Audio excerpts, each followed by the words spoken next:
amazing wisdom, entrepreneurs, business leaders, success, CEOs, amazing success around the world. This is the Success Nuggets Podcast. Have you ever wondered what you could learn and how inspired you'd be if you asked incredible people from around the world about the patterns that drive progress? Get ready to dive into a world of insights and inspiration. This is the Success Nuggets Podcast with the founder of the Digital Light Bulb and your host, David Abel. Welcome back to the Success Nuggets, where we dive into the journeys and insights of those who inspire us to live authentically. And today we have an exceptional guest joining us, Charlie Cannon. Charlie has not only represented England in rugby and excelled in multiple sports, but he's harnessed these experiences to become a sought-after mindset coach, well-being consultant, and motivational speaker. His journey is an incredible example of perseverance, transformation, and the enduring power of resilience. So whether you're looking for motivation, practical tips, or an inspiring story, stay tuned as we welcome on the line, Charlie Cannon. Hi, Charlie. Hi, Dad. Great to be here with you. Wonderful to have you. Let's jump in. Welcome to the show. Your life journey from a talented athlete to a mindset coach and speaker is nothing short of inspiring. Let's start how sports have shaped your life. You've represented England at rugby, qualified for Wimbledon at tennis, and captain county level at hockey teams, I believe. What roles have they built in playing resilience in your life? So, yes, sport was my big love at school. Then I struggled in the classroom, to be honest with you.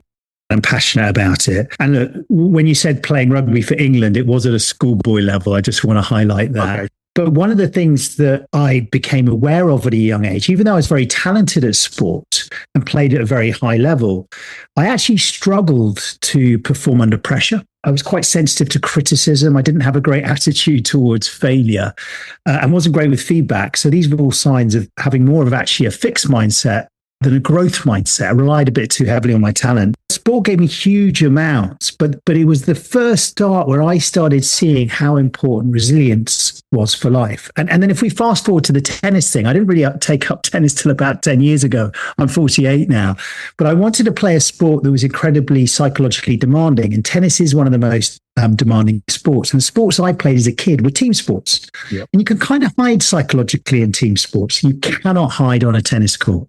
The biggest battle is the battle within.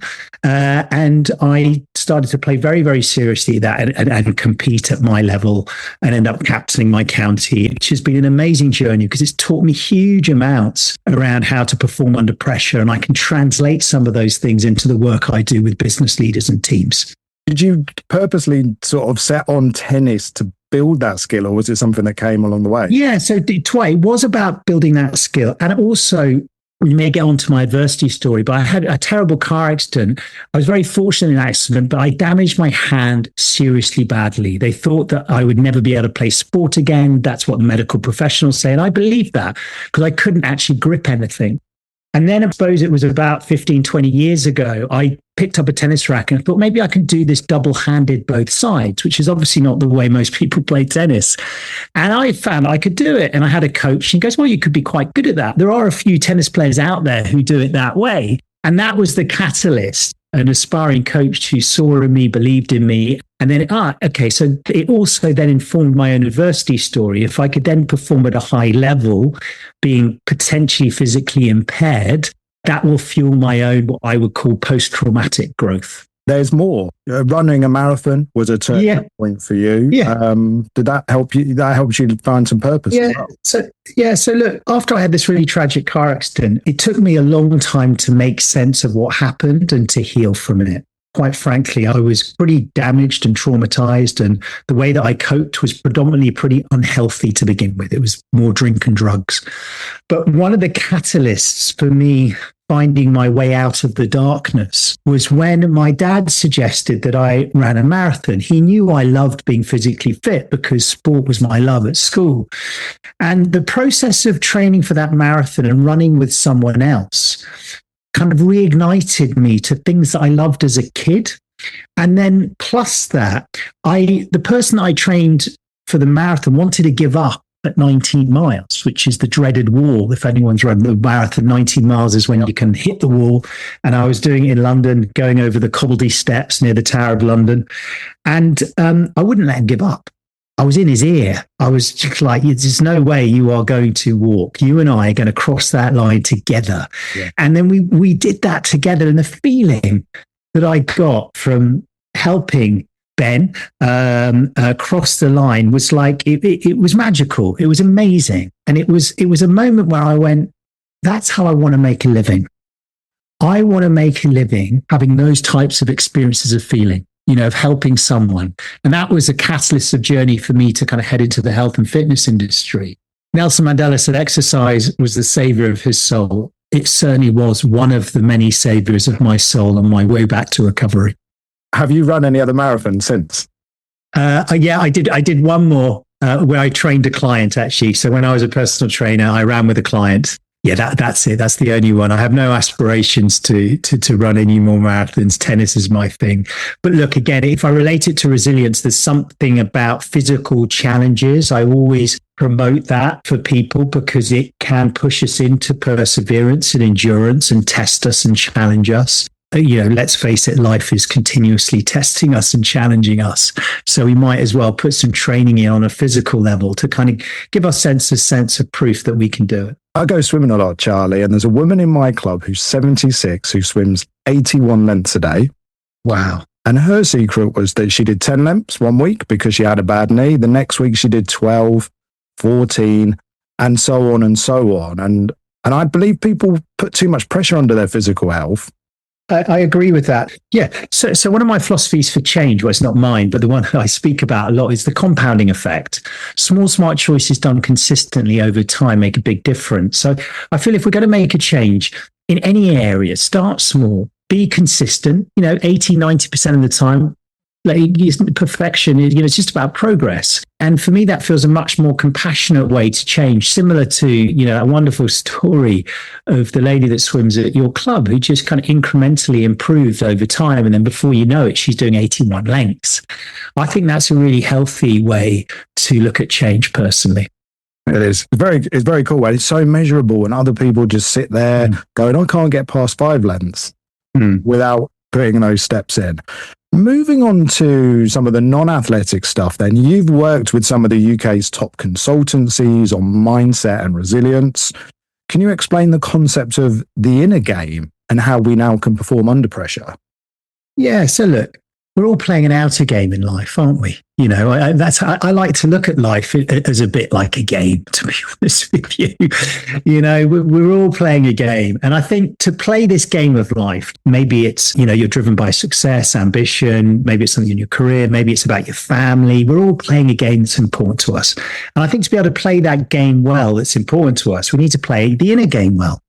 And the inner game is, our relationship to ourself, essentially. It's the relationship to what we think. It's the relationship to how we feel. It's the relationship to our energy. And the better relationship we have around that, the better we play that inner game, especially in response to life's difficulties, the better we can play that outer game. So I'm a big proponent of learning and teaching and training our inner game. Obviously, there's a correlation to sport here as well.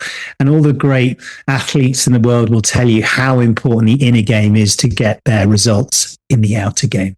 Yeah, this is it. I work with many businesses and it's just numbers. And I believe 50% is people first as well. When we talk about family, though, I like to think moment-to-moment heart interactions and energy is overlooked. Heart-to-heart hug, for example, is something I picked up that I give my son every night for at least 20 seconds as a habit. And I believe I'm creating more harmony, more trust. And I can see both of our emotional well-being and our progress together is coming through. What do you know about heart interactions and the energy we can transfer to each other? Yeah, what a great point. I think we have 3 intelligences, David. People talk about intelligence of the brain, of the head. But we've also got, and I think we all know this intuitively, we have intelligence of our heart. This is where intuition comes from. We all have this. We all know this. We have sense. We may need to be a little, train it a bit more, but we also have gut intelligence as well. So I think, thinking of three intelligence is important. And I think heart intelligence is something that's so important for our world right now. And I love that example of, giving your son a hug, that produces oxytocin, which can create safety, which helps us bond, which is very, very important for healthy relationships and having a healthy life. But for me, I talk a lot about coherence, having heart coherence, which is part of the inner game. Many people don't realize that the heart actually sends more signals to the brain than the other way around. All right. So there are certain things, heart rhythm. So when we are in a positive emotional state, let's say a feeling of appreciation, maybe when you're hugging your son, or a feeling of love, care, kindness, or courage, then we get into what's known as a coherent state where our heart is in coherence and is sending healthy signals to the brain. And this has a huge impact on the whole of our biology, because the heart is known as the biggest oscillator within the body. Just like an old-fashioned clock, you get a very, very large old-fashioned clock that chimes like this. Every other clock, let's say there are 100 other clocks there, would entrain to that large clock, would entrain to the rhythm of the large clock. So if our heart, which is the biggest oscillator in the body, gets into the right rhythm, it can entrain all of the other systems in the body, and we get into a place of coherence, which is a fancy word for biological flow. The state in sport where people say, I'm in the zone, or if you're playing a musical instrument, I'm in flow. Well, actually, there's a biological term called coherence, and we can do that through heart breathing. Super simple technique where we bring our attention to our heart rather than thinking.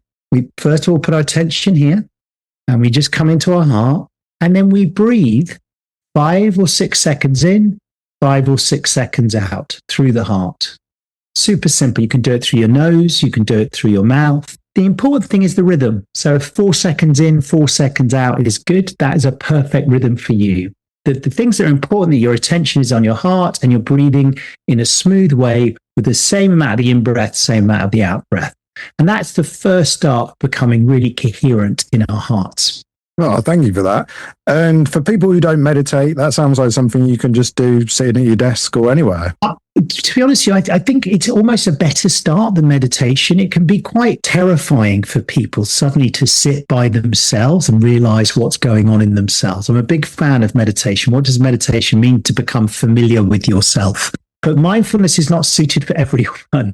But this type of technique is. And what I like about it is it also helps develop focus and concentration. And we have a major issue at the moment. A lot of our internal stress and struggling is our inability to focus and get hooked by unhelpful thinking. So when we focus the breathing, we're not only helping regulate the nervous system, we're also training our ability to be focused. And look, you do not need to do any more than a minute to begin with. Super simple. Keep it simple. Remember, small, smart choices done consistently. Start with a minute a day breathing in and out of your heart. That would be a great start.